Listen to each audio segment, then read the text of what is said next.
G'day, everyone, and welcome to the Pick Up Your Insight NBA show, telling you who to pick up for this. Well, it's a herky-jerky week 24. Let's be honest. It is the course of true love. Never did run smooth, and neither did your fantasy weeks, especially if you're going into these deep days of fantasy life. This podcast is for you. This stream is for you. The Warriors still battling it out like many teams in the NBA down to the very, very end in your fantasy seasons. We've got a week lined up. We've got 1 day down, but only 4 to go. Where can we get some value? Let's talk about it. Up after this.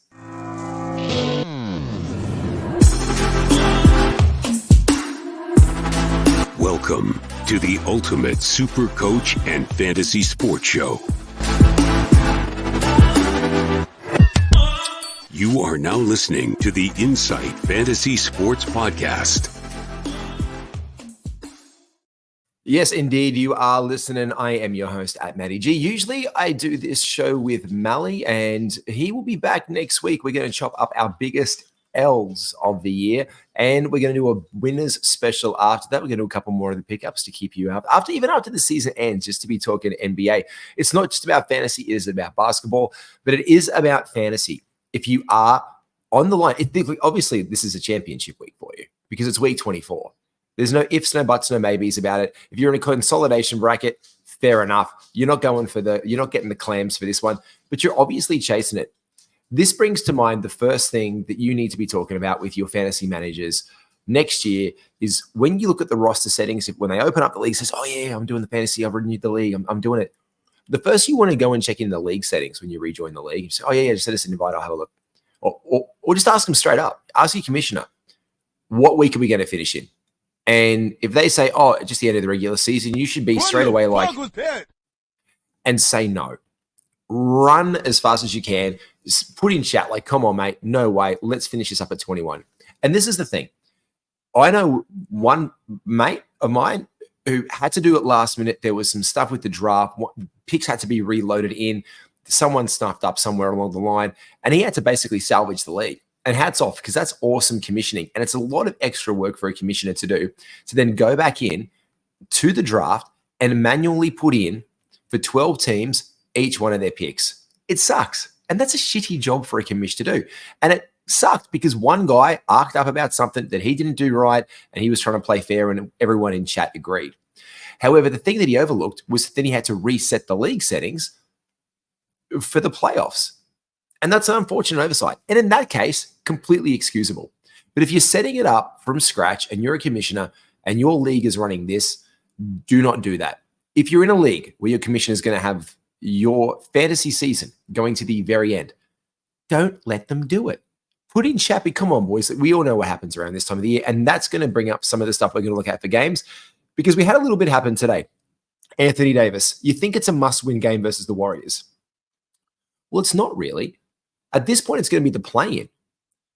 And especially if the Timberwolves win, if I'm the Lakers or if I'm the Warriors, I'm a little bit more happier to get that final spot in the playoffs, that 8th seed, to go up against the 1 seed if it's going to be OKC, if it's going to be Minnesota.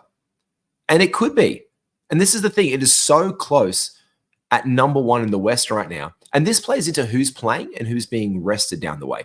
We all know the teams have got certain spots locked up, so we need to give priority to those teams. And that's what we could look for a little bit of the streaming. So let's do it down and let's break it down for week 24 and have a little bit of a look at this one. Now, we all know there was no games on Monday and there are no games on Saturday. And today we just had a bumper 14-game schedule. And it's impacted the playoff standings, and it's just a little bit. So we'll talk about the standings for the playoffs in a little bit, but we also move into tomorrow's games. We have 8 games on Wednesday, and on Thursday, we are looking at a 5-game day. Now, that's important to note as well, because this is where we can get a little bit of juice in this one, and we'll talk about that. Friday, it's 15 games, no games Saturday, and again, 15 games. Every team in the NBA plays on Friday, and every team in the NBA plays on Saturday. It hasn't happened much this year.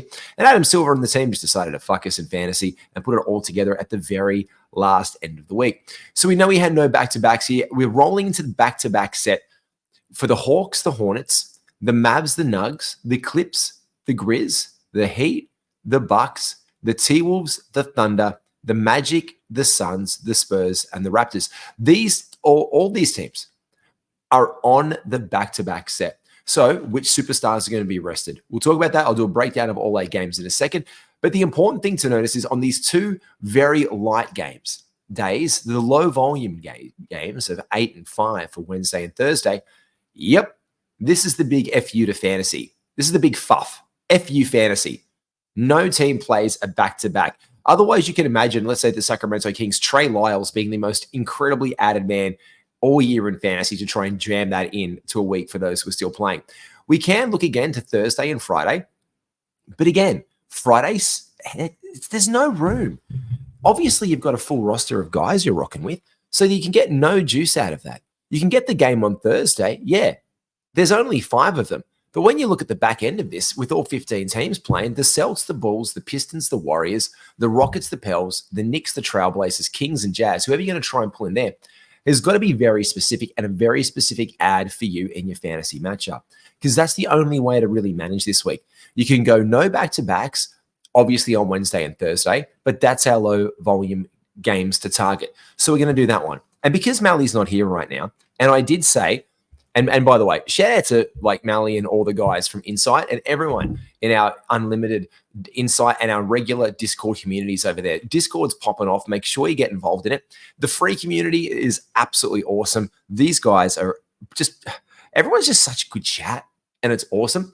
Really going to ramp up more NBA next season. We're going to be weekly newsletters and things like that. And that's going to be for those premium content members, and premium for AFL, NRL, NBA, NBL, BBL, and whatever we put our name to is only $25 for the entire year.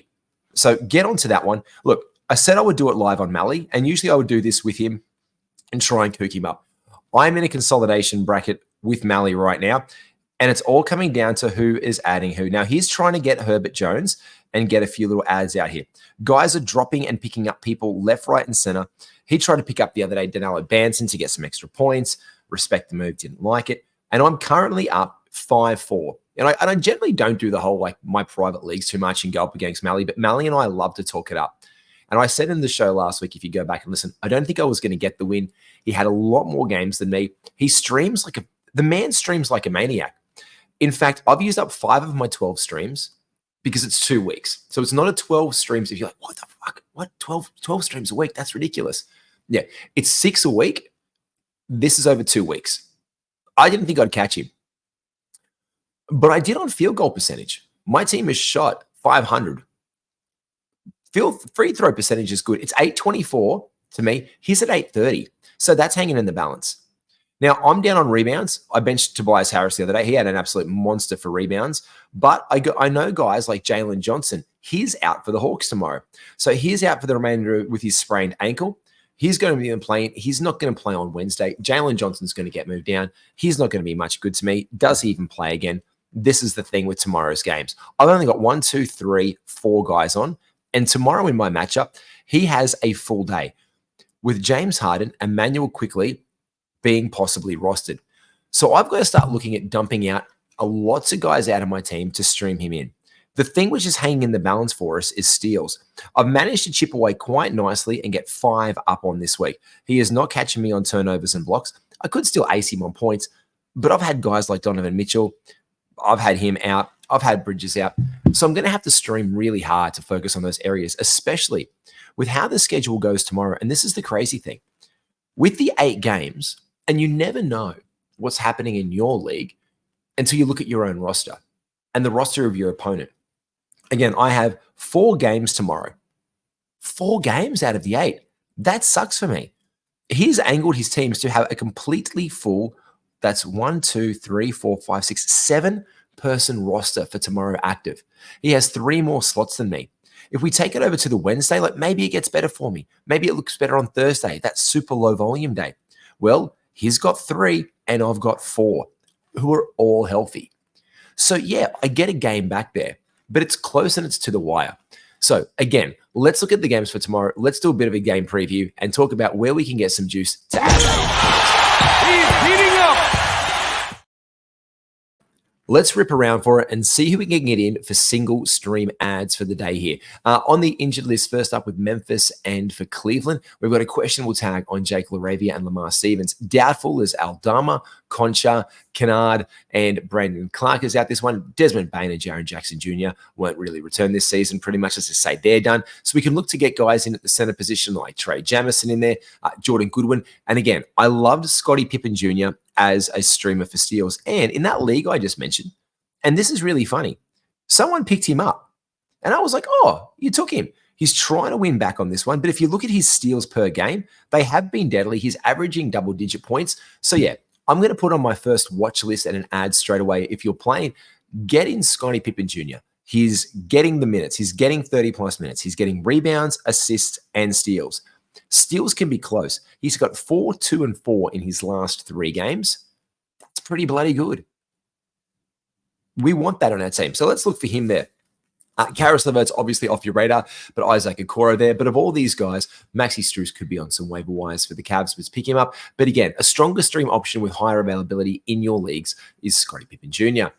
Over to Charlotte and Atlanta. Look, we all know that Onyeka Okongwu, he is out until at least the playoffs. Jalen Johnson is doubtful. This is where Vit Kritić is going to get some extra burn and some minutes here. So let's go with Vitamin V in this team to get some juice out of the Hawks here. While over in the bench for Charlotte, we can look for guys like Davis Bertans to continue to get some more minutes. Grant Williams is moving into the center spot and playing there in their small ball lineup. Michich can get some minutes. Trey Mann there if we're looking to stream in some points and some extra assists off to the bench for that one in our squads. Over in Dallas and Miami, this game here, we've got questionable tags on Tyler Hero and Terry Rozier, whereas Josh Green is questionable for the Dallas Mavericks. If you're looking for threes or a little bit of chip in and points right now, Dante Exum is edging about that 22 to 24 minute mark. He becomes viable, but just purely on bunches of points and minutes. We can look for Kayla Martin. He has been dependable for the Miami Heat lately.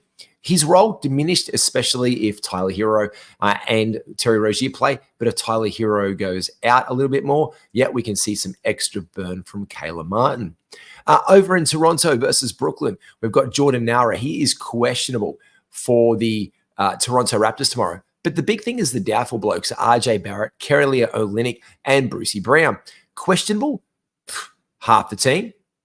Quickly, Trent, Dick. So Ochai Agbaji, I love what Agbaji can do from those minutes that he's going to get tomorrow, especially if all these guys go down. He's pretty much the tenured guy in the team. If everyone else goes down for the Toronto Raptors tomorrow, he's going to be their quote-unquote starter who's going to get the most minutes. There's going to be a lot of shots, a lot of work putting in Agbaji's. So I'm putting him on my radars, especially in deep leagues, come tip-off time and daily changes leagues, to pull him in and get some burn out of Ochai Agbaji. No one really I'm watching over in Brooklyn. I'm not even really watching Brooklyn basketball at all anymore. I mean, I have to. I do. But I just don't want to. It had promise, and it's just been a shit show there. And there's still a probable tag on my favorite player over in the roster. That is Nick Claxton. And also probable tomorrow is Cam Johnson. Mikal Bridges is still going to get a ton of shots in here. Cam Thomas in the starting lineups. Really looking good and starting to edge up my board for consideration on draft day for next year for the Brooklyn Nets. Over in San Antonio versus OKC. Look, we know that out pretty much right now is Victor Wembanyama. He is doubtful, and when they slap this tag on him, it is time to bring in Zach Collins into our lineups. He's out there. He's going to get a bunch of minutes. It's going to be the battle of the big white dudes tomorrow. Chetty Holmgren versus Zach Collins. Looking forward to that one. And the OKC Thunder continuing to roll here. Devontae Graham is risen from the dead at this fantasy season, and you can get some burn on out of him. Our next game is Orlando in Milwaukee. We are on the back-to-back, and we know Giannis has hurt himself with that hamstring strain. Now, it's that hamstring is soulless strain, they're calling it. He's not going to play the rest of the regular season. So, again, Bobby Portis is the guy. He continues to play huge minutes for the Milwaukee Bucks whenever Giannis is out. He's playing well, and he is definitely worth the stream. And for points and maybe a couple of steals and threes, we always can look to Malik Beasley, who randomly just pops up on waiver wires left, right, and center. Cole Anthony continues to cook and be pulled in and probably more available in leagues than Malik Beasley. So we can look to bring Cole on in for the Orlando Magic. He's playing well, especially with Gary Harris and Franz Wagner. being questionable for tomorrow. Cole Anthony could get a lot more burn here, and Anthony Black as well for Orlando. In Minnesota, this is a huge game. This is the game of the day for me, because this could flip the table quite easily with the rest of the season in the balance for the Minnesota Timberwolves and the Denver Nuggets.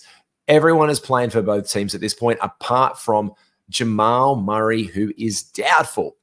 Now, this being the case, Reggie Jackson becomes the pickup in the stream. He's going to have to cook. He's up against Mike Conley. He probably fans himself about that. So we can look to bring Reggie in if we get 100% confirmation that Jamal is out on this set for the Denver Nuggets. And I don't think it's likely that he plays. And Aaron Gordon is questionable for this one as well.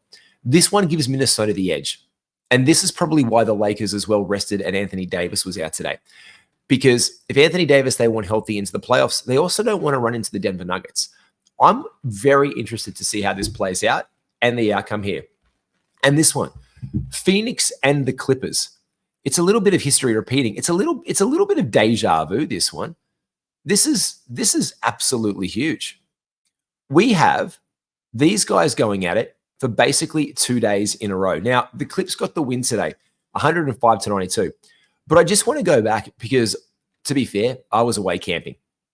Overnight, I was away on a school trip. I was dead to the world tired this morning. I was trying to get through all my games and catch up. And I came across the halftime score when I was doing so with the Clippers and the Phoenix Suns. And I was absolutely gobsmacked to see that it was like 60-something to 33 points. The Phoenix Suns in the first quarter only scored 10 points today. And I was like, no. Because you see the box score straight away, and you're like, no, let me do a deep dive. Well, apart from the fact that Russell Westbrook was vintage Westbrook today, big triple-double for him. His efficiency, by the way, waned in the second half of this game. Finished 41% from the field, 16 points, 15 rebounds, 15 assists. My giddy aunt, not Josh Giddey's aunt, my giddy aunt. Those are traditional Russell Westbrook numbers. Had he dropped in a couple more, had this been closer to 500 and he finished at the cup, he was 500 from three, took 4 of them, made 2. This could have been quite easily like a 22, 15, and 15 game from Rusty. And you love to see that, especially with James Harden getting the rest. Now, the news here is obviously Harden's not playing again tomorrow. He is out as far as I'm concerned for this one, but he is doubtful. Kawhi Leonard is doubtful. Rusty becomes another ad. He's going to be feeling super confident in this one. If you need assists and rebounds by any way, shape, or form, and the man is on the wire, let the man cook.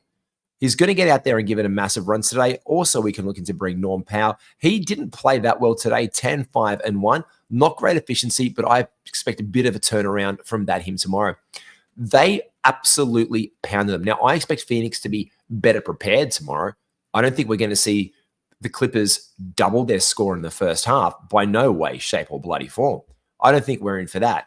But what I do think is we're going to have a really competitive game, which is going to give us competitive value in our leagues for Russell Westbrook and Norm Powell. So we can look to bring them in. This is what I think we should be doing to bring into our lineups for tomorrow and help us get off on the right foot for a huge ad opportunity window for the next 48 hours. This is it. We don't get much more after this. Let's be honest. Our fantasy season's done. Playing tactics, all the things we want to do. We're done.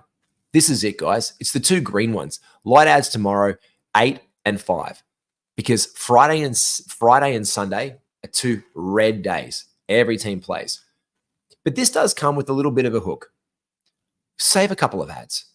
Don't go mental the next 48 hours. Continue to build your lead and assert your lead. But like we've seen today, our stars can be rested. It's the end of the regular season, and if your big stars are in a team that's got a playoff spot secured, locked, they're good, they might rest their guy.